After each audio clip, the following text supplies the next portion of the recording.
क्या मिसाइलों के साए में कूटनीति जिंदा रह सकती है? क्या बातचीत की मेज पर बैठे दो महाबलशाली देश एक दूसरे पर बारूद बरसाकर शांति का रास्ता खोज सकते हैं? मिडिल ईस्ट से इस वक्त एक ऐसी खबर आ रही है जिसने पूरी दुनिया की सांसें अटका दी है। वॉशिंगटन से लेकर तेहरान तक युद्ध के नगाड़े बज चुके हैं। अमेरिकी राष्ट्रपति डोनाल्ड ट्रंप को ईरान ने एक ऐसा सीधा और खतरनाक संदेश दिया है जिसके बाद खाड़ी देश किसी भी वक्त बारूद के ढेर में तब्दील हो सकते हैं। जी हाँ, ईरान ने कुवैत में मौजूद सबसे बड़े अमेरिकी सैन्य ठिकानों में से एक पर मिसाइलों से बड़ा हमला कर दिया है। ये कोई मामूली झड़प नहीं है। ये ईरान के इस्लामिक रेवोल्यूशनरी गार्ड कॉर्प्स यानी IRGC का वो सीधा पलटवार है जिसने अमेरिका के सबसे सुरक्षित कहे जाने वाले अली अल सलेम एयरबेस को हिलाकर रख दिया है। ईरान का दावा है कि उसकी मिसाइलें सीधे निशाने पर लगी है, लेकिन इस हमले की शुरुआत कहां से हुई? क्यों ईरान ने कुवैत जैसी जगह को चुना जो अमेरिका का सबसे बड़ा गढ़ माना जाता है? आइए आपको इस पूरे तनाव की इनसाइड स्टोरी समझाते हैं। इस कहानी की शुरुआत होती है कल यानी 31 मई को, जब अमेरिकी लड़ाकू विमानों ने ईरान के भीतर घुसकर उसके रडार ठिकानों और ड्रोन कमांड सेंटर पर बमबारी की।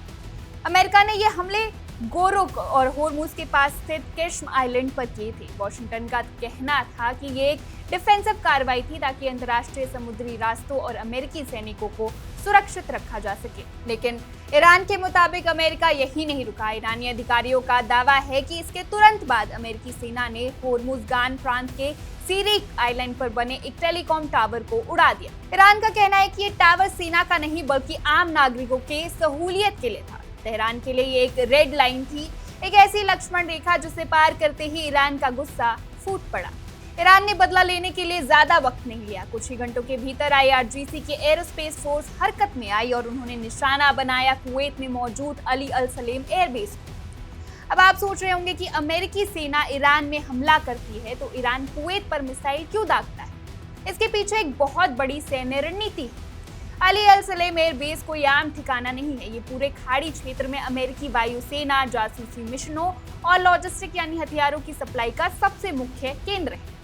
कुवैत में हजारों अमेरिकी सैनिक तैनात है। ईरान का सीधा आरोप है कि अमेरिकी विमानों ने ईरान पर हमला करने के लिए इसी अली अल सलेम एयरबेस का इस्तेमाल किया था। इसलिए ईरान ने ठीक उसी जगह पर चोट की जहां से अमेरिका को सबसे ज्यादा जख्म मिला था। इस महातनाव के बीच सबसे रहस्यमयी बात यह है कि अमेरिकी सेंट्रल कमांड यानी कि सेंटकॉम ने अभी तक इस मिसाइल हमले में हुए नुकसान या किसी सैनिक के हताहत होने की आधिकारिक पुष्टि नहीं की। इस सन्नाटे ने दुनिया भर के रक्षा विशेषज्ञों की चिंताओं को और बढ़ा दिया। सबसे हैरान करने वाली बात इसकी टाइमिंग है। एक तरफ पर्दे के पीछे वॉशिंगटन और तेहरान के बीच अप्रत्यक्ष बात चल रही है। अमेरिकी राष्ट्रपति डोनाल्ड ट्रंप ईरान के परमाणु कार्यक्रम, क्षेत्रीय सुरक्षा और समुद्री रास्तों को लेकर एक बड़ा समझौता करना चाहते हैं। लेकिन जहां मेज पर कूटनीति के पन्ने पलटे जा रहे हैं, वहीं जमीन पर मिसाइलें गरज रही हैं। विश्लेषक मान रहे हैं कि ताकत दिखाने का ये सिलसिला अब दोनों देशों के कंट्रोल से बाहर निकल सकता है।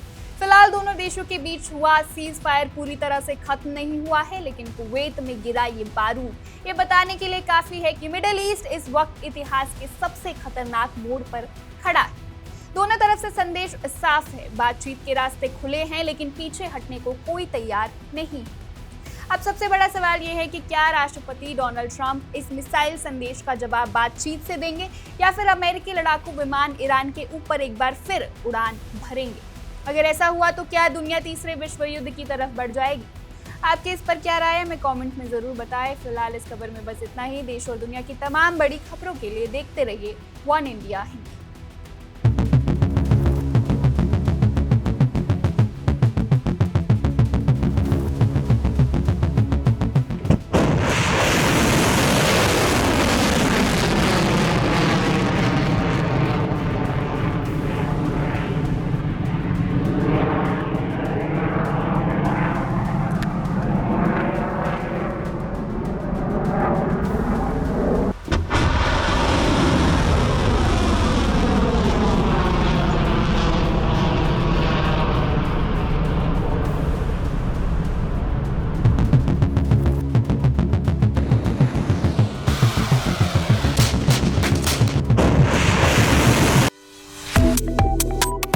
Subscribe to One India and never miss an update. Download the One India app now.